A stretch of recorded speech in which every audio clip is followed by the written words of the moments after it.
الحمدللہ وسلام علی عبادہ الذین اصطفیٰ اشہد ان لا الہ الا اللہ واشہد ان محمدا عبدہ ورسولہ اللہم صلی علی محمد وعلی آل محمد کما صلیت علی ابراہیم وعلی آل ابراہیم انک حمید مجید اللہم بارک علی محمد وعلی آل محمد کما بارکت علی ابراہیم وعلی آل ابراہیم انک حمید مجید۔ حدیث نمبر 6 ہے، صفحہ نمبر 74۔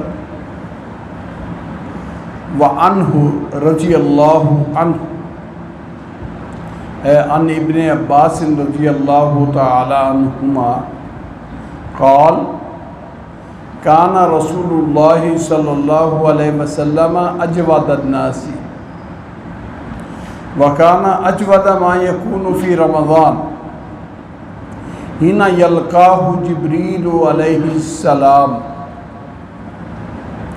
وَكَانَ يَلْقَاهُ فِي كُلِّ لَيْلَةٍ مِّن رَمَضَانَ فَيُدَارِسُهُ الْقُرْآنَ فَلَا رَسُولُ اللَّهِ صَلَّى اللَّهُ عَلَيْهِ وَسَلَّمَ أَجْوَدُ بِالْخَيْرِ مِنَ الرِّيحِ الْمُرْسَلَةِ۔ انہی سے روایت ہے، یعنی ابن عباس رضی اللہ تعالی عنہما ہی سے روایت ہے، یعنی جو پچھلی روایت کا راوی ہے وہی اس روایت کا راوی ہے، اور وہ ہیں جناب مفسر قرآن ابن عباس رضی اللہ تعالی عنہما۔ قال فرماتے ہیں کان رسول اللہ صلی اللہ علیہ وسلم اجود الناس، نبی اکرم صلی اللہ علیہ وسلم تمام لوگوں سے زیادہ بڑھ کر سخاوت کرنے والے تھے، سخی تھے، سب سے بڑھ کر سخی تھے۔ وَكَانَ أَجْوَدَ مَا يَكُونُ فِي رَمَضَانَ حِينَ يَلْقَاهُ جبریل علیہ السلام، اور بہت ہی سخاوت بڑھ جاتی رمضان میں جس وقت ملاقات کرتے آپ سے جبریل علیہ السلام۔ وَكَانَ يَلْقَاهُ فِي كُلِّ لَيْلَةٍ مِّن رَمَضَانَ، اور جبریل علیہ السلام ملاقات کرتے تھے آپ کی ہر رات میں رمضان کے اندر، رمضان کی ہر رات میں جبریل آتے تھے۔ فَيُدَارِسُهُ الْقُرْآنَ، تو آپ کے ساتھ قرآن کا مذاکرہ کرتے پڑھتے۔ فَلَا رسول اللہ صلی اللہ علیہ وسلم اجود بالخیر من الریح المرسلات، تو بس نبی اکرم صلی اللہ علیہ وسلم تو زیادہ سخی ہو جاتے تیز ہوا اور آندھی سے بھی، تیز چلنے والی ہواؤں سے بھی آپ کی سخاوت بڑھ جاتی۔ آج کے سبق میں متعدد چیزیں، حالانکہ باب ہے کہ اللہ کے نبی صلی اللہ علیہ وسلم پر وحی کس طرح شروع ہوئی، اور ظاہری طور پر اس میں وحی کے نازل ہونے کا کوئی طریقہ نہیں، لیکن آپ صلی اللہ علیہ وسلم پر وحی کا آغاز اور قرآن پاک کے نزول کا آغاز ماہ رمضان میں ہوا، اور اس میں ماہ رمضان میں اہتمام قرآن کا آپ صلی اللہ علیہ وسلم اور جبریل کے درمیان ہوتا، اس کا تذکرہ ہے۔ اس مناسبت سے اس حدیث کو اس باب میں ذکر کیا گیا ہے۔ سب سے پہلے نبی اکرم صلی اللہ علیہ وسلم کی صفت کمال یہ بیان کرتے ہیں کہ آپ صلی اللہ علیہ وسلم بہت سخی تھے، سخاوت آپ کی بہت زیادہ تھی۔ اللہ اکبر، دنیا میں سخاوت کی اور سخیوں کے ناموں کی بڑی مثالیں ہیں، لیکن سچی بات ہے نبی صلی اللہ علیہ وسلم سے بڑھ کر جو سخاوت کے نمونے اور مثالیں قائم کی ہوئی ہیں، تاریخ نے اپنے سینے میں محفوظ کیے ہیں، اس کے کوئی نظیر ہی نہیں۔ آپ صلی اللہ علیہ وسلم کبھی کسی سائل کو نہیں کہا ہی نہیں، حتیٰ کہ بسا اوقات یوں ہوتا، سائل آ جاتا، آپ کے پاس خرچ کرنے کی وجہ سے کچھ نہ ہوتا تو آپ قرض لے لیتے، ادھار لے لیتے اور اس کو دے دیتے۔ حضرت عمر رضی اللہ تعالیٰ عنہ نے ایک موقع پر کہا، یا رسول اللہ صلی اللہ علیہ وسلم، ہو تو دے دے، نہ ہو تو یہ تکلف کرنے کی ضرورت کہ ادھار خرید کے دے دینا، ایسا آپ تکلف کرنے کی کیا ضرورت ہے، ایسا تکلف نہ کیا کریں۔ یہ بات حضرت بلال رضی اللہ تعالی عنہ نے سن لی۔ بلال جو آپ کے خادم تھے کہنے لگے، یا رسول اللہ صلی اللہ علیہ وسلم، کھل کے آپ خرچ کرتے رہیں، عرشوں والا رب آپ کے جولیاں بڑھتا ہی رہے گا۔ آپ خوب خرچ کریں اور عمر کی بات نہ تسلیم کریں، آپ کھل کر خرچ کرتے رہیں، عرش والا رب آپ کو دیتا ہی رہے گا۔ اللہ اکبر۔ ایسا نہیں کہ آپ صلی اللہ علیہ وسلم کے گھر جو مہینہ مہینہ سنتے ہو کہ آگ نہیں جلتی تھی، فقیری نہیں تھی، محتاجگی نہیں تھی، سخاوت تھی۔ آپ کی سخاوت کی وجہ سے آپ کے گھر میں مہینہ مہینہ پکانے کے لیے کوئی چیز نہیں ہوتی، سخاوت کی وجہ سے۔ آپ اندازہ لیں، ایسا سخی اپنے گھر مہینہ مہینہ چولہا نہیں چلتا لیکن دوسروں کو دیے جا رہا ہے۔ حاتم طائی کے اوروں کے بڑے بڑے نام اور ان کی سخاوت کے بڑے قصے، لیکن ایسی مثال آپ کو کہیں نہیں ملے گی کہ اپنے پیٹ پہ پتھر باندھا ہو، آپ کچھ نہ ہو اور دوسروں کے لیے وہ سخاوت کا دریا بہا رہا ہو۔ نبی اکرم صلی اللہ علیہ وسلم، آپ کا معمول مبارک، آپ کی سیرت مبارک یہ تھی کہ سال کا آغاز ہوتا، کھجوروں کا موسم، اس وقت باغات آپ کے تھے کچھ، تو آپ صلی اللہ علیہ وسلم کی بیویاں، ہر بیوی کو سال بھر کا نفقہ دے دیا جاتا، جو بھی، کھجوریں بھی، گندم بھی، جو ان کا حصہ ہوتا دے دیا جاتا۔ لیکن وہ بھی تو پیغمبر کی بیویاں تھیں، جس طرح پیغمبر سخی تھے اس طرح ان کے گھر میں بھی سخاوت ہے۔ وَوَجَدَكَ ضَالًّا فَهَدَىٰ وَوَجَدَكَ عَائِلًا فَأَغْنَىٰ۔ میرے بھائیو، رب نے قرآن میں نبی صلی اللہ علیہ وسلم کا وصف بیان کیا ہے، اے محمد کریم صلی اللہ علیہ وسلم، ہم نے آپ کو محتاج پایا تو غنی کر دیا۔ آپ غنی تھے، فقیر نہیں تھے۔ فقر کی وجہ سے آگ نہیں جلتی تھی، محتاجگی کی وجہ سے آگ نہیں جلتی تھی، بلکہ سخاوت کی وجہ سے اپنا گھر نہیں چلتا تو نہ صحیح، لیکن کسی کو نہ کرنا، انکار کرنا، یہ آپ کی سیرت میں نہیں۔ کان اجود الناس، آپ سب لوگوں سے بڑھ کر سخی تھے۔ اور ہوتا ہے نا ہمارے ہاں، اگر کوئی بات ہے تو اپنا آپ بچاؤ، کسی اور کو لے جاؤ۔ جب بھی مہمان آتے، جب بھی کوئی سائل آتے، سب سے پہلے اپنے گھر سے پتہ کرتے، اپنے گھر بھیجتے، کوئی کھانے کی چیز ہے تو لاؤ، کچھ پہننے کے لیے چیز ہے تو لاؤ، کوئی دینے کے لیے چیز ہے تو لاؤ، اپنے گھر سے۔ اگر کہیں جواب ملتا تو پھر آپ دوسروں کو کہتے، انصاریوں کو دیکھ کہتے، مہاجروں کو کہتے، دوسرے صحابہ کو کہتے، اپنے گھر سے پہلے کرتے۔ یہ تھی آپ کی سخاوت۔ اور رمضان المبارک میں جناب جبریل علیہ السلام کی جب ملاقات ہو جاتی تو پھر تو سخاوت ایسے جیسے تیز آندھیاں چلتی ہیں۔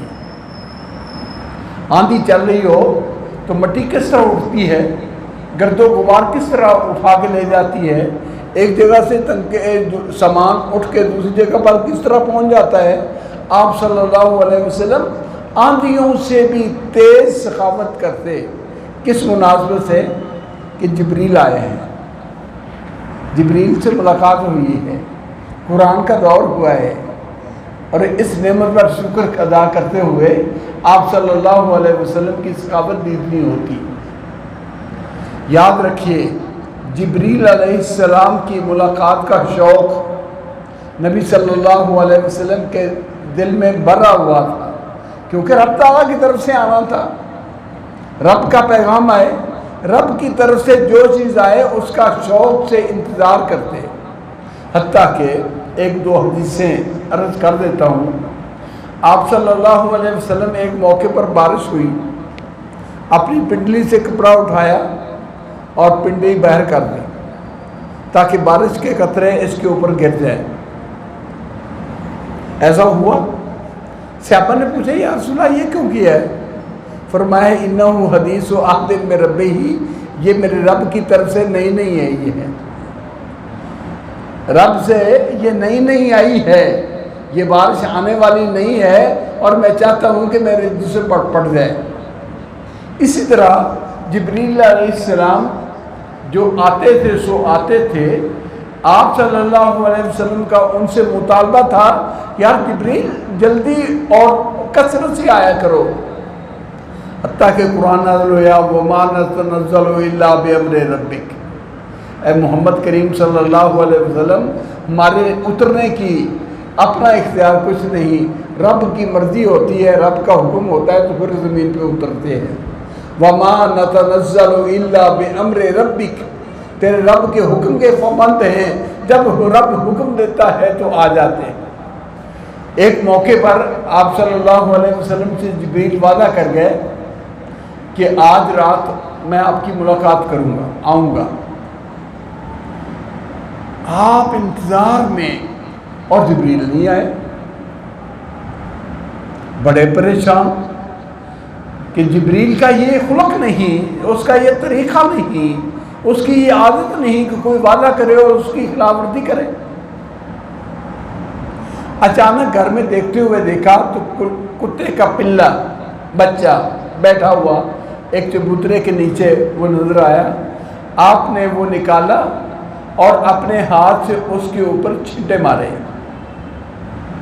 اس جگہ پر چھینٹے مارے۔ جب وہ نکالا جبریل علیہ السلام آ گئے۔ جبریل آئے کیوں نہیں؟ وعدہ کیا تھا یا رسول اللہ صلی اللہ علیہ وسلم جس گھر میں کتا ہوتا ہے اس گھر میں ہم داخل نہیں۔ تو آپ کو شوق کثرت سے اس لیے ہوتا تھا جبریل کی ملاقات کا کہ جبریل رب تعالیٰ کی طرف سے پیغام لے کے آئے گا، اور رب کے پیغام کا اشتیاق شوق اس قدر بڑا تھا کہ یہ شوق ہوتا تھا کہ میرا رب مجھے پیغام دیتا رہے، اللہ کی طرف سے رہنمائی ملتی رہے، کیونکہ زندگی ہی اب اللہ کی رہنمائی سے ہے، دنیا میں رہنے کا طریقہ ہی اللہ کی رہنمائی سے پتہ چلتا ہے۔ اس لیے جبریل علیہ السلام رمضان میں آتے، ہر رات آتے، جتنا قرآن نازل ہوا ہوتا اس کا دور، جس طرح آپ نے دیکھا ہوگا حافظ آپس میں دور کرتے ہیں، ایک آدمی اپنا سپارہ سناتا ہے، اسی طرح جبریل علیہ السلام نبی صلی اللہ علیہ وسلم سے مل کر قرآن کا مذاکرہ کرتے، مدارسہ کرتے، سناتے، سنتے، اور یہ تھا اللہ کی شریعت کے محفوظ کرنے کا اہتمام۔ جب جبریل سے ملاقات ہو جاتی اور قرآن کا یہ دور ہو جاتا، یہ اتنی بڑی نعمت تھی کہ اس نعمت پر تو آپ کا شوق اور آپ کی خوشی گرنی ہوتی تھی، حتیٰ کہ تیز آندھی سے بھی بڑھ کر آپ کی سخاوت ہمیشہ ہی سخی ہے، آپ کی سخاوت تو ہمیشہ ہی ہے۔ لیکن جب جبریل سے ملاقات ہو جاتی، قرآن پاک کا دور ہو جاتا، تو اس خوشی میں، اس مسرت میں کہ اللہ رب العزت نے یہ اعزاز بخشا ہے، آپ کی سخاوت دیدنی ہوتی تھی، پھر تیز ہواؤں سے بھی زیادہ بڑھ کے آپ کی سخاوت ہوتی تھی۔ یہ ہے اس حدیث کا مفہوم اور اس باب سے مناسبت تعلق کہ قرآن پاک کا نزول رمضان میں اترنا شروع ہوا، اور یاد رکھیے آپ ہر سال جتنا اترا ہوتا تھا اتنے کا دور ہو جاتا تھا، لیکن جس سال آپ صلی اللہ علیہ وسلم نے وصال فرمانا تھا، وفات پانی تھی، اس سال جبریل علیہ السلام 2 دفعہ دور کیا ہے، 1 دفعہ نہیں 2 دفعہ جبریل علیہ السلام نے دور کیا ہے۔ اس سے ہمیں ایک احساس یہ ہے کہ قرآن پاک کی تلاوت کا اہتمام باقاعدہ کرنا چاہیے، اور قرآن پاک کی تلاوت سے خوشی کا احساس محسوس کرو کہ آپ نے رب کی کلام پڑھی ہے، رب تعالیٰ کی کلام پڑھی ہے، اور اللہ رب العزت توفیق دے تو اس پیغام کو سنیے اور سمجھیے اور اپنائیے، عمل کیجیے، دین دنیا کی سعادتیں برکتیں لوٹیے۔ اللہ توفیق عطا فرمائے۔ وآخر دعوانا ان الحمدللہ حمدن کثیرا طیبا مبارکا فیہ مبارکا علیہ کما یحب ربنا ویرضا۔ اللہم صلی علی محمد وعلی آل محمد کما صلیت علی ابراہیم وعلی آل ابراہیم انکا حمید مجید۔ اللہم بارک علی محمد وعلی آل محمد کما بارکت علی ابراہیم وعلی آل ابراہیم انکا حمید مجید۔ ربنا ظلمنا انفسنا وإن لم تغفر لنا وترحمنا لنكونن من الخاسرین۔ اللہم رحمتک نرجو فلا تکلنا إلی انفسنا طرفۃ عین واصلح لنا شأننا كله لا إله إلا أنت۔ اللہم انفعنا بما علمتنا وعلمنا ما ينفعنا وزدنا علما۔ اللہم انفعنا بما علمتنا وعلمنا ما ينفعنا وزدنا علما۔ اللہم حبب الینا الایمان وزینہ فی قلوبنا وکرہ الینا الکفر والفسوق والعصیان واجعلنا من الراشدین برحمتک یا ارحم الراحمین۔ رب اجعلنی مقیم الصلاۃ ومن ذریتی ربنا وتقبل دعاء ربنا اغفر لی ولوالدی وللمؤمنین یوم یقوم الحساب۔ رب ارحمہما کما ربیانی صغیرا رب ارحمہما کما ربیانی صغیرا۔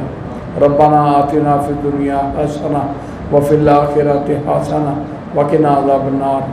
ربنا تقبل منا انک انت السمیع العلیم وتب علینا انک انت التواب الرحیم۔ وصلی اللہ تعالی علی خیر خلقہ محمد آلہ وصحابہ واہل بیتہ وذریتہ اجمعین، آمین برحمتک۔